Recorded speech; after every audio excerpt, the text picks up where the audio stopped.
एक गांव में एक विधवा रहती थी। उसके 7 बेटे थे, 6 की शादी हो चुकी थी, 7वां कुंवारा था। 7वें बेटे के लिए बहुत दूर देश से चतुर सुंदर कन्या बहू के रूप में लाई।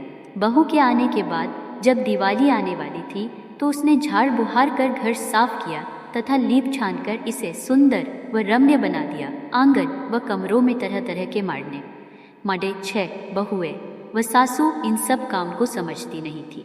छोटी बहू से पूछा गया तो उसने सबको समझाया कि दिवाली की तैयारी है। ठीक कार्तिक बाद अमावस्या को सबसे छोटी बहू ने लक्ष्मी जी का रथ मांडा व द्वार देहरी पर मांडना पर दिया जलाकर रख दिया। हर कमरे में उसने ऐसा किया। अमावस की अंधेरी रात में लक्ष्मी जी भागती भटकती लहूलुहान पांव लेकर इस घर के सामने उजाला देखकर रथ में विश्राम करके विराज गई।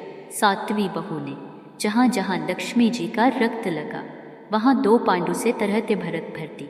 लक्ष्मी जी ने पूछा, बेटी तुम यह क्या कर रही? तो बहू ने उत्तर दिया, माँ आपने मेरा आंगन पूर दिया है।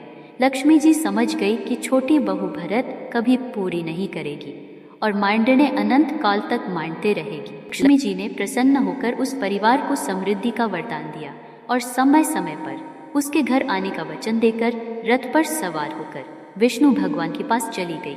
जाते जाते दोनों पांवों की छाप पगल्ले उस पर बनाकर कहा, जब तक यह चिन्ह यहाँ बने रहेंगे मैं किसी न किसी रूप के इस घर में स्थिर रहूंगी। इसके बाद उस घर व उस गांव में दिवाली का त्योहार नियमित मनाया जाने लगा।